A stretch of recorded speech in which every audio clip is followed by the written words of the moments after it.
The HP Outdoors Waterfowl podcast is powered by Cornerstone Gundog Academy. CGA is the world's most comprehensive online gun dog training resource. They've got over 160 instructional videos that includes everything you need to take your 7-week-old puppy to a finished gun dog.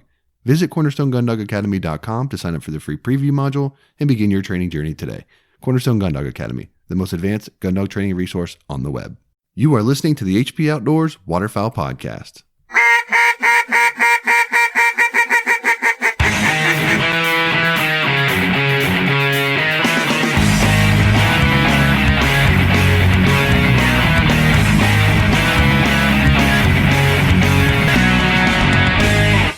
Out in the field, how you've prepared determines how you'll perform. With balanced fat and protein to support peak condition, HPOWP Premium Performance Dog Food enhances strength, energy, and endurance. So when the pavement ends and the truck doors swing open, you and your dogs are ready for anything. Strong, focused, ready for anything?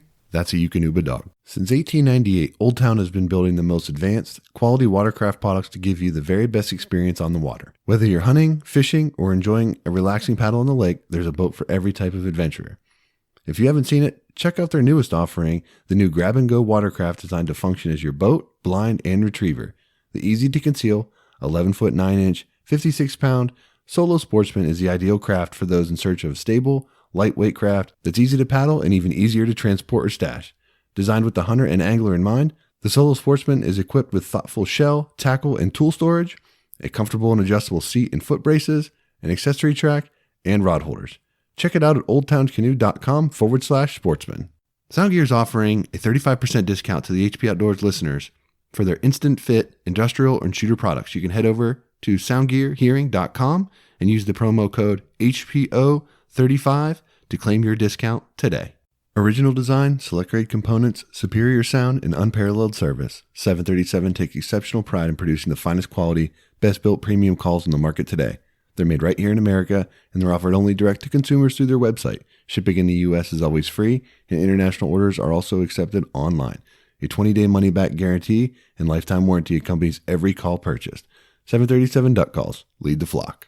All right, welcome. Episode 191 of the HP Outdoors Waterfowl Podcast.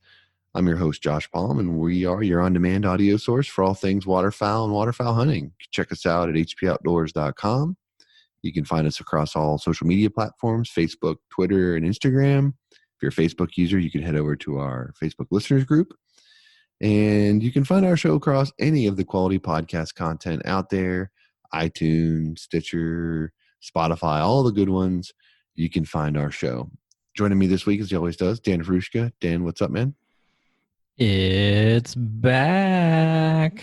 Oh, snap. Yeah, it's hunting season is here. People are out hunting.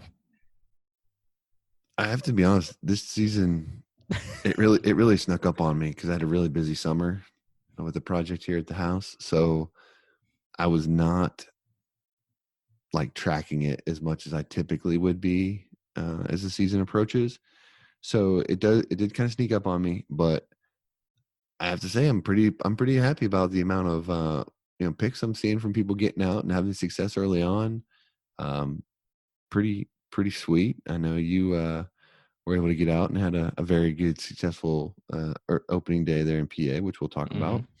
But yeah, man, I think our Facebook group for me is kind of like the gauge on sort of how things are going, and that kind of helps me kind of keep my finger on the pulse of what's going on around the states here. And it seems like a lot of people are having good success early on. What is that? Yesterday, I think yesterday was the opener for a lot of people. Early teal, and the Lifetime guys are back down in Texas doing their thing with their invites that they give out to a lot of people, and go down to that camp and crush them, and that's always fun to follow along with. But yeah, man, everyone in Kansas is crushing them. And the thing is, like, the people that you talk to in Canada are saying that they're seeing more birds this year than they ever have before. So it must have been a good season. It stinks that we couldn't make it up there, but hopefully the weather turns and pushes everything down, because I guarantee Dakotas are going to get hammered, or already have been getting hammered in the early season so far. Yeah, it'll be interesting to see how it all shakes out, and I'm interested to see, as the COVID restrictions are still in place. Guys on the East Coast, some states have other states on like their blacklist or whatever. So if you Yeah. go to one of these states, you're supposed to quarantine and things like that. So I'll be interested to see if that impacts people's ability to get out and hunt some places that they want to, or if they were, kind of like we were talking about going to Canada. Some of these guys might be planning to go to Delaware from New Jersey or something like that, and maybe those states are now on like the anti or required quarantine stuff. So a lot of this is definitely not going to be a normal year. It's 2020. Freaking everything's crazy. I'm sure we'll have like monster mondo mallard flights down to the Atlantic Flyway, and we'll be able to shoot two of them. But I'd like that. It'd be all right. Yeah, that's still on my wishful thinking list of, not having as much pressure up there that they're going to change their migration patterns and come down through PA, and that'd be great. That'd be something to see for sure. It'd be pretty neat. That'd be So, crazy. I mean, bringing it back local here to PA, the opening of Goose has always been kind of one of those things where we've talked about him a bunch in the show. We've recorded from the blind up there. We've had the highs and we've had the lows. A little bit of everything. But the opening day of goose season is always one of the most competitive pressure type hunts of the year. I mean, it's very similar to like deer hunting in the sense of like everybody that hunts geese is out, everybody that hunts deer is out on opening day. You're going to see a ton of people. And if there's a buck that's been, out in the fields and letting people see him, and you're going to have a million hunters in there. Up in PA, a lot of times you get these resident flocks that are building up in some of these fields, and they're sitting in there for 2 3 days 4 days a week, or sometimes longer. So it's not like they're hiding from people see them. And you got some landowners that give multiple permission to multiple people, so it's always a very, I don't know, for me it's just a nerve-wracking bit. Like I'm the type of guy where when I drive up, like I'm parallel and deer hunting a lot right now, but when I drive up to a public land spot, even though I know there's probably going to be cars there, I pull in and I see a car, I'm like, shoot, he's probably already in the stand where I'm trying to be. You know what I mean? Like I always have that kind of like knot in my stomach of like, crap, this isn't going to work out today. But this year, you guys, had a nice hunt. It sounds like got Dawson out. A lot of cool things going on. So tell us a little bit about how that opening hunt went. Yeah. First of all, I'll say that, we were watching these birds and we had a lock on the field. The one guy we hunt with is real good friends with the landowner. So they were in for like a week or more in this field. And I'm like, that's not going to be good. And they actually left about 4 days prior to the opener. And I was like, we better find where they went. And then the following day they were in. And then the next day they were in. Then the next day they were in. I'm like, I think we might be on. So, we ended up setting up, and I'll get back into that. Before I do that, the best purchase of the year so far, I bought hedge clippers, a set of still, like a nice one. And we got together and brushed blinds. And usually what takes us a few hours, I think we brushed 7 or 8 blinds in under an hour. And it was just like, they were pretty, it wasn't like just get a base and we'll finish it in the morning. Like it was probably, it was less than an hour, but You guys weren't slapping the base, man. nope. We got it. No slap at the base. No, we got it done and ready to go. You're And brushing layout blinds, right? yeah, so we Yeah. did layout blinds. I actually, that was on Sunday, and the opener was Tuesday. So I went there thinking that I wasn't going to get to hunt the opener because Aaron had to work and I had the kids, and her aunt actually watched the twins. And I was like, guys, if I can bring Dawson, then I'm good to go. And they said, yeah, bring him along. So it was a great experience. We went and got all of our snacks before on Monday night, so he knew what he was waking up to. And um, man, that boy jumped out of his bed, just, Dad, let's get changed. Now I'm getting changed quicker than you. And just to have that experience, to have him out on an opener, and like you said, so many emotions going on. But my main one was just to go out and get him out, have fun, hopefully shoot some birds.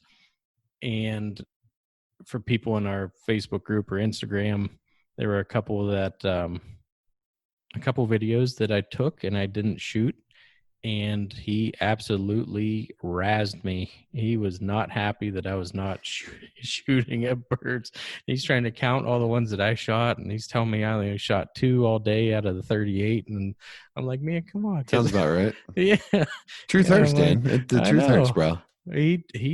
He put my nose in the dirt and just did not let up. But yeah, so anyway, this field that we had, the wind was just totally wrong for the entire setup, and we were kind of handcuffed with houses around the field. And that's what a lot of people don't understand. Our it's not like Kansas with these big wide open fields. We're making sure that we're 150 yards away from homes, and it's just can be a bad situation if you start raining BBs on people's barns and metal roofs. So you got to really make sure of your shooting direction. And the one place that we really wanted to shoot, there was a house back in the woods, so that was kind of out, and we had to arrange a little bit different. We ended up having birds, kind of coming over top of us and landing out in front, and it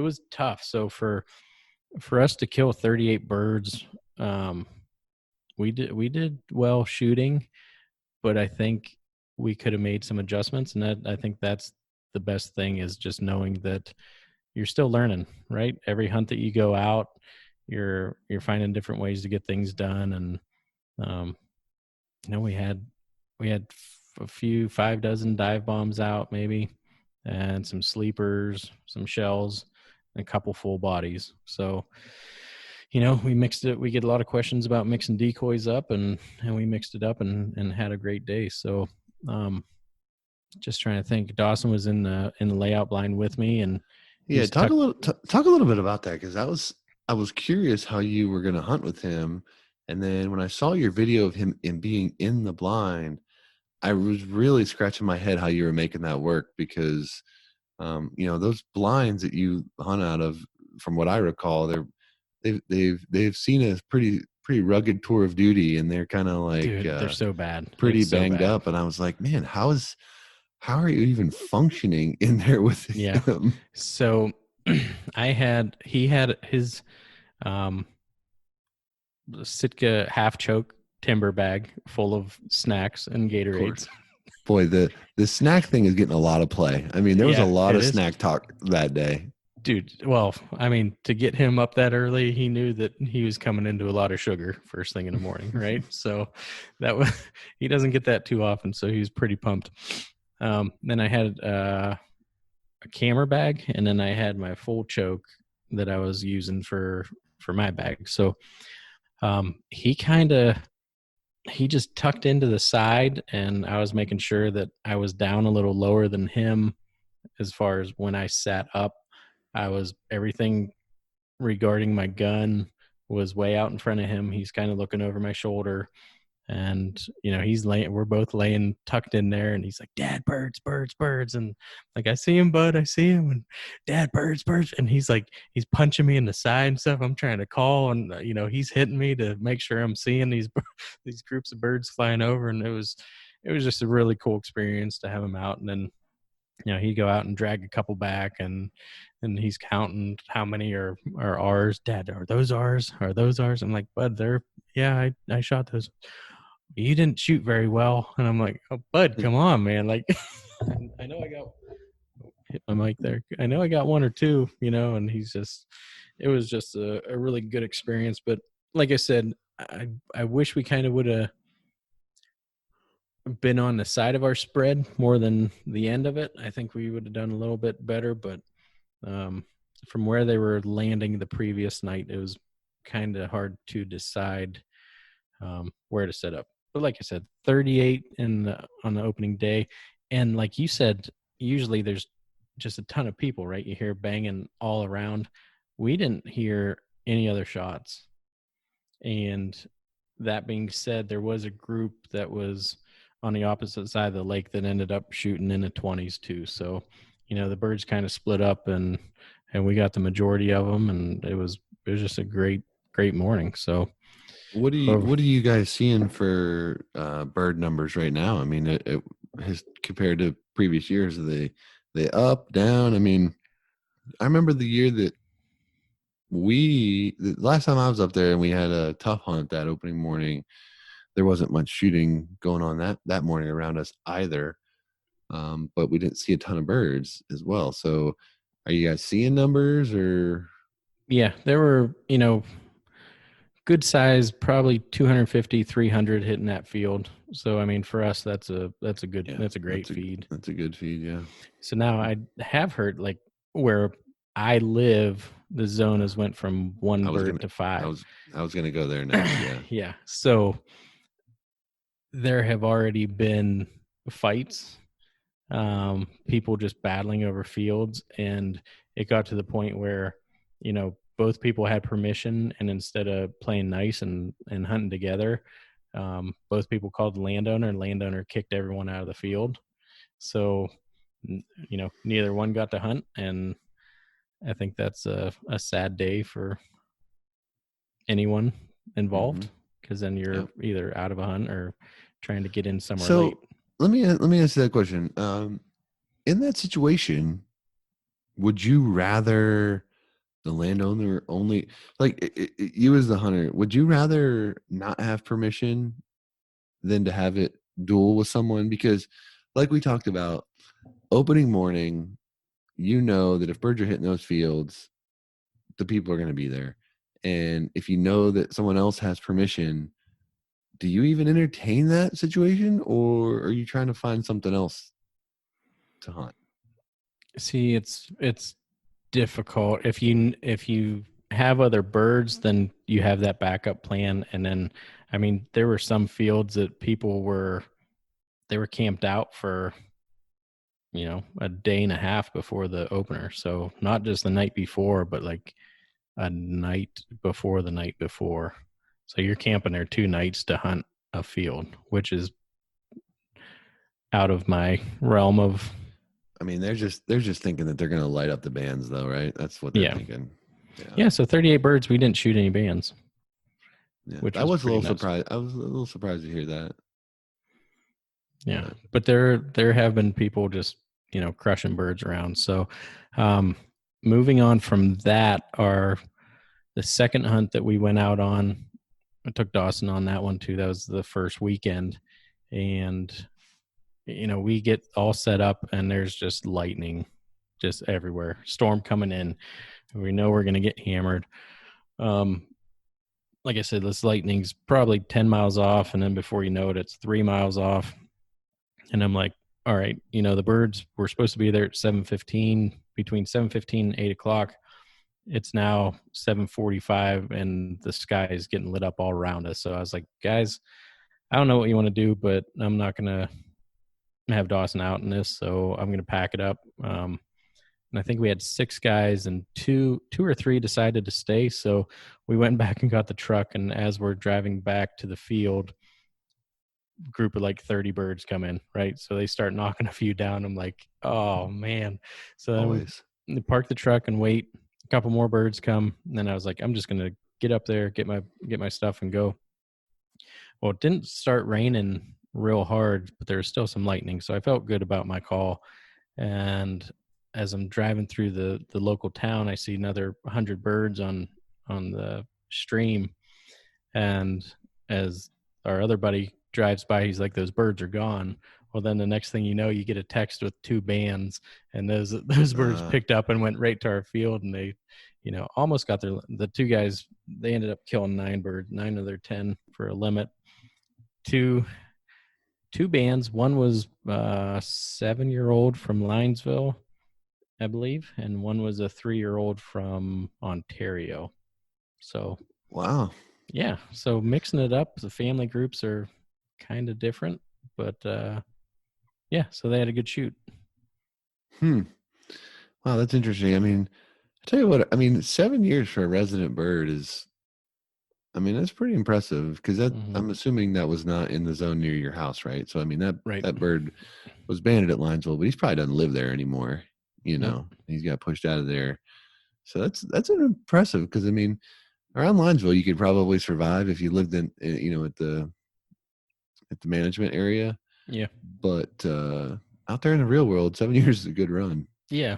Yeah. So, and I don't know if, they're starting to get pushed out of that zone. So they're coming over to different lakes and milling around those areas. But you would assume both those bands are going to be from the same time, right? Especially early season. But one from Canada and one from Ontario, Linesville. So, that's interesting. I mean, because I wonder. I mean, I don't know. Are you seeing many birds that you believe to be migratory at this point? You know, I wonder, is that bird here early, or is that bird just kind of taking up residence there locally somewhere?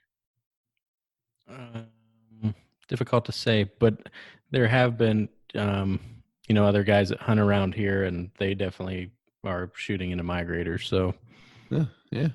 but I mean, it's they certainly could. not out of the realm of possibility, of course, right? I mean, you know, New Yep. York sees quite a few at this time of year, so you know, I guess with the right wind and stuff, they could roll out. And I was thinking about that though, and was curious if the increased pressure in the early season in your kind of home area there would create more opportunities for birds, because like you know the birds that you're hunting, that you were hunting opening day and then this, how far are they flying from the roost to the feed field?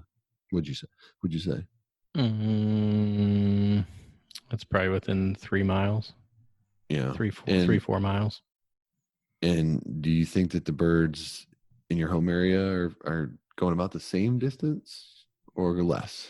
Because they've got a lot more abundant food sources right there Yeah. near the roost. Yeah. They could pull up and get over the trees at the shoreline and drop down, or they go up a little more north, and you're talking 10, 15 miles where they go sometimes. So, um, but I mean, the birds that we were chasing, they're either scattered or moved on. So, it's been a little dry route so far.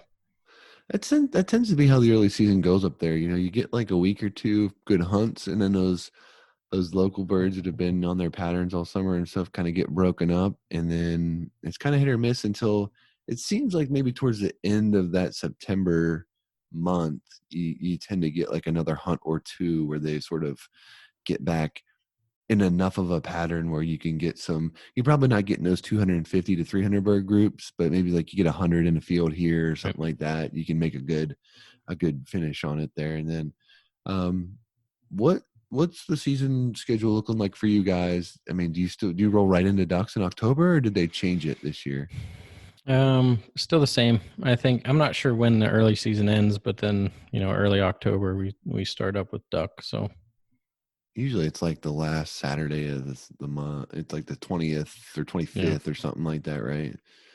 Um, and then you know that's another thing where you guys can do really well up there is that early October wood duck yep, push. You know, you've historically had some spots where you were able to get on those, and they banned a ton of those up there too. So you always tend yep, to see quite a few wood ducks with bands getting shot up that way. yeah. And I'm I'm excited for duck season, but I mean, this coming week we're already looking at lows in the 40s at night. So it doesn't take too much for them to start shipping out. And we have this beaver pond next to my house that I've been watching 30 plus in there, you know, just about every day. They just mill around and fly up and down. But that's it's just exciting. It seems like the numbers are up, and I hope that's true throughout the season. What is Dawson going to get to meet Diver Dan this year? He might. He might. He Oh, probably will. He probably will. hmm. What do you think about hunting with Dawson around water holes and how that's going to complicate things or not complicate things compared to hunting in dry fields? So we hunted. he hunted last year from the shore when there was ice, and I kept telling him, "Do not step on the ice. Don't walk on it." This is after I already broke ice going out, and of course, he goes and steps on the ice and falls and has wet arms, and he has to deal with it. So Yeah. we brought extra clothes, but um, yeah, we'll get back out on the water. I don't know. I mean, I But he don't. when he's hunting from the shore though, you're not getting there by boat, right? This is like a No, walk-in no. spot. Yeah. Yep, Yeah. yep. Walk in and might have a canoe in the back if I have to do anything extra. But Kimber's with us, and so far so good in that situation. So, Now, how have the girls taken to this? Because I know they have taken their shot at being in the field or dull hunting yep, or whatever. Are they showing any more interest in getting back out there? I mean, yeah, dude. you All might three. All, you're going to need like a 2x4 for just your family to hunt, yeah. and everyone else Well, will be in all the other stuff. I've spoke to Aaron about this. I'm like, you need to get back in the saddle and start shooting some ducks because all three of the kids fight, and if it's me and the dog and two or more kids in the blind, like it's a circus. So All I hear is family vacations now are happening during duck season. yeah, That's what I I'm hope hearing. so. I hope Boom. so. I hope so.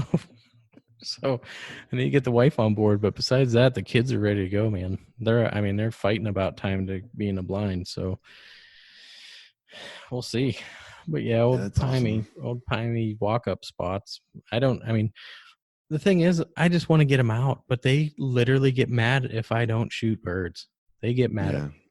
Like they keep count, they keep track of how many birds we kill, and if we have a bad day when birds are not within range and I'm not shooting at them, they they pretend like they didn't go and they want to go again until I shoot some birds.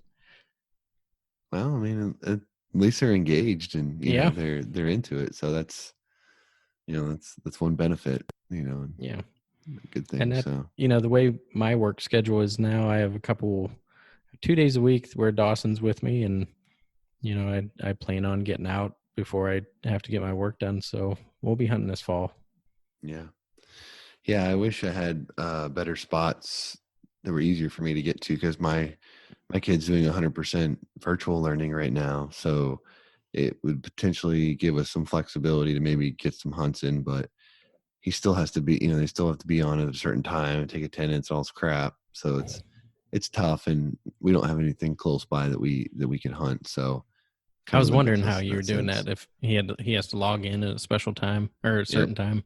hmm Yeah, he does 4 days a week where he basically sits on the computer all day from like 8 till 2 with the Oh, teachers doing different courses and stuff. And there's recess and lunch in there and stuff.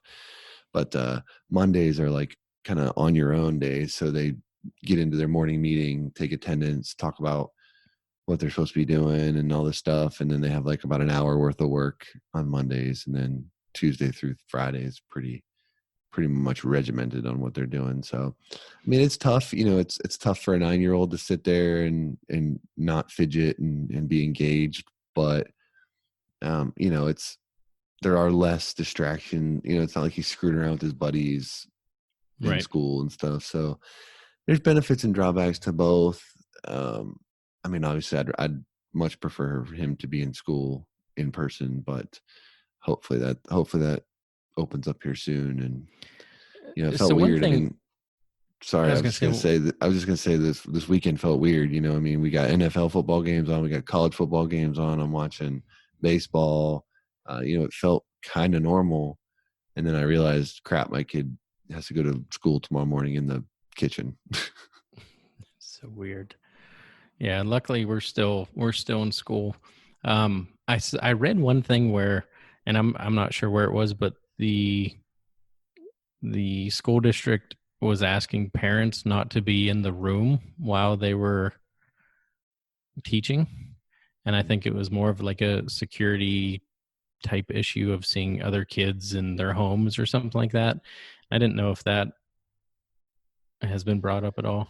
No, you basically the teachers just say, they record the classes a lot of times, I think.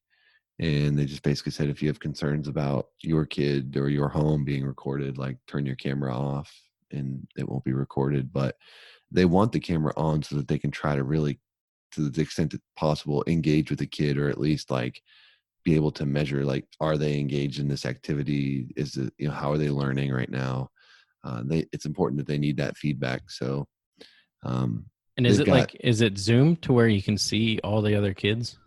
it's Zoom. They do like Google Meets, so it's gridded out so that you can see all the other kids. But the instructor shares her screen quite a bit, and it does have a setting where you can like blur your background, so Yeah.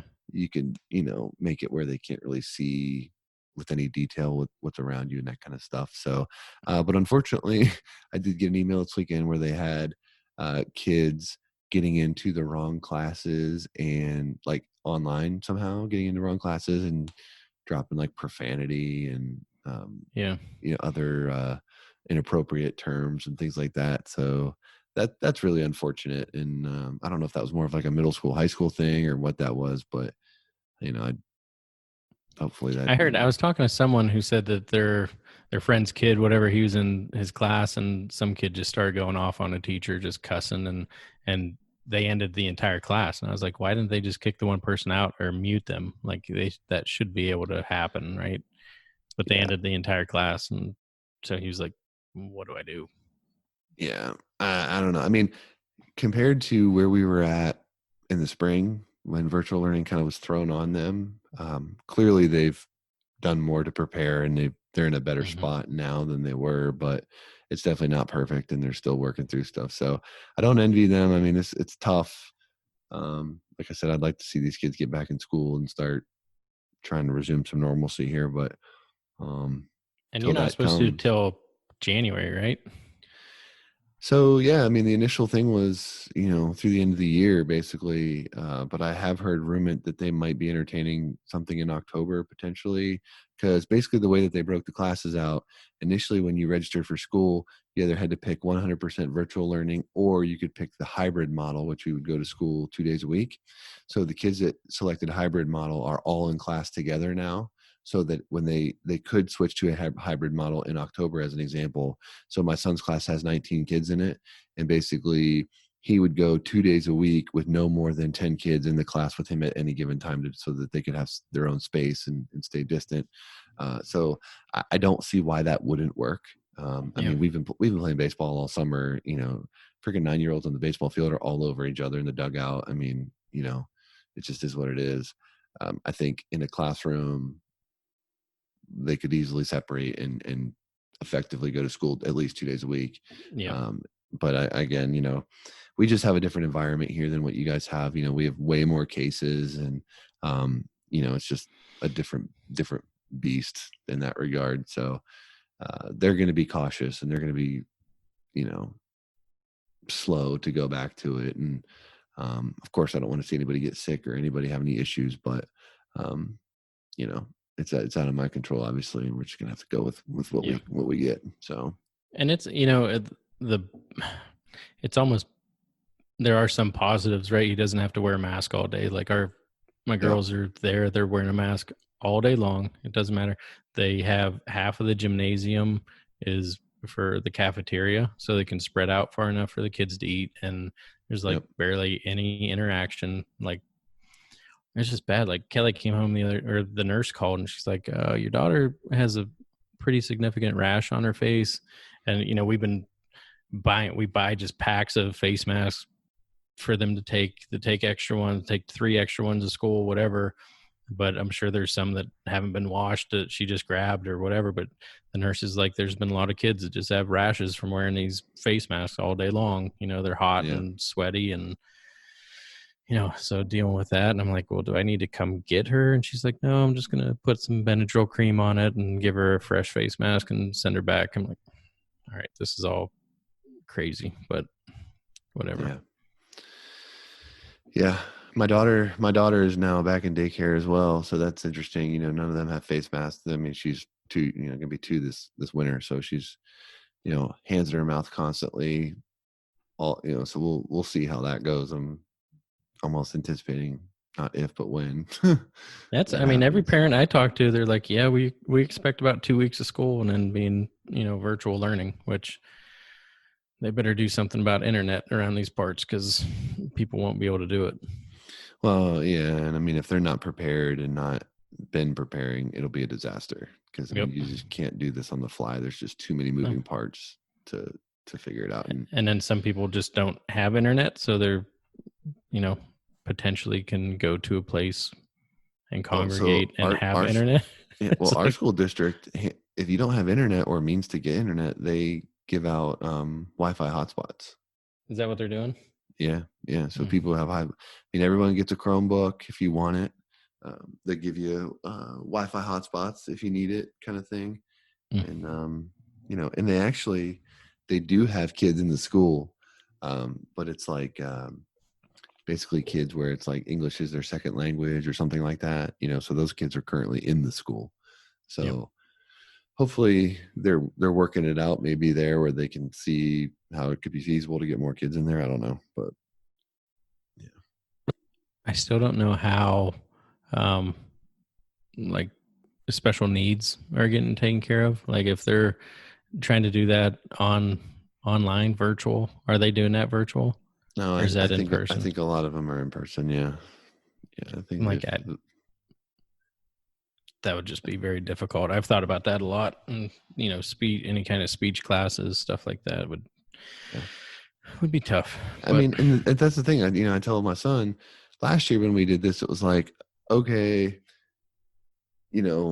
most of it's work at home. You're not being graded. Now these kids are being graded. I mean, this is like full on. So I was like, dude, as hard as it is, you have to pay attention and you have to try to grasp this stuff. Because I've already talked to neighbors and friends who, if your kid is, a lot of these kids are for the first time, or well, maybe not for the first time, but like, they're being forced to, if you don't understand or you miss a click or like you don't understand where they're asking you to go, like you have to speak up in the environment or you get lost completely. Yeah.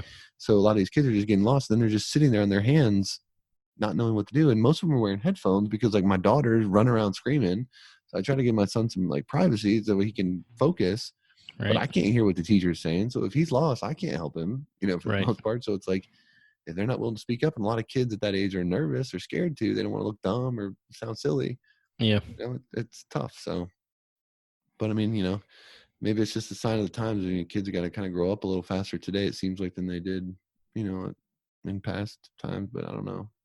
Yeah, man. And it really is bringing up the whole question of, living in cities and people not having to commute and still getting their work done. And, I see businesses, selling buildings all over the place. It just seems like, yeah, for sure. Not having that overhead, and why would you?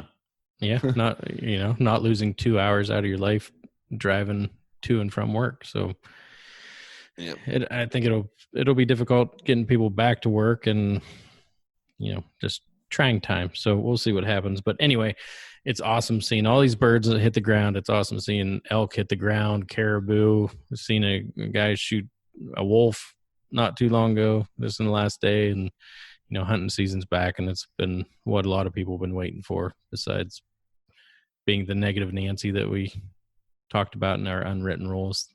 Right. So yeah, it's back and something to be happy about. Yeah, it is cool. And I've seen a lot of guys posting pictures out with their kids and stuff, which is awesome. I mean, we've talked about this in the past, but September is some of the best times of the year to get the kids out because the weather is manageable. It's not super hot, not super cold. Birds can be plentiful, those local populations and stuff like that. So it's a good opportunity to get the kids out. So I'm glad to see that that's happening. Glad to see we're able to get Dawson out and have a couple good hunts. And hopefully y'all are able to get a couple more maybe here before the season wraps up here in September. And you shift your focus to wood ducks probably there for a little bit. Yes, sir. Also, I shot 5 doves the other day. We had the whole family. That's our Labor Day little family deal now. We get a dove hunt in. And I shot 5, and they're chasing them down. Kimber's running them down. And are you still planting food plots back on your property? We haven't. Big field? We didn't the last couple of years. You should plant sunflowers back there. I know. It'd be fun to mash doves back there. Yeah. Good spot. Yeah. But there are a lot of doves around, more than I ever remember. So it's fun. Yeah, that's cool. That's good stuff. They'll get your aim on. Oh, yeah. All right, man. I think that's going to do it for this week. You got anything else you want to add on? I don't think I started the season with Boss 3-inch number 2s. Get them. they were devastating. Oh my gosh. Yeah. They were, yeah. Dude, I'm telling you, when I shoot Boss 3-inch 2s, man, it thumps you. Like, I'm like, yeah. It hurts me. I don't want, I mean, the bird, I can't even imagine. It thumps me like I like those 2 3/4 5s. I'll shoot them at everything. Yeah. That's enough for me. I was like, I'm gonna add some pent up energy, I guess, and just needed to go out with a big hammer, and it just laid it down, man. It was fun. So good to be back. We need to get together and get out there. Yeah, I agree. Been too long. Anyway, yeah. Keep the pictures coming in the Facebook group. Love seeing you guys out there with your kids and your family getting after it. And yeah, we'll wrap it up for this week, and we'll see you on the other side.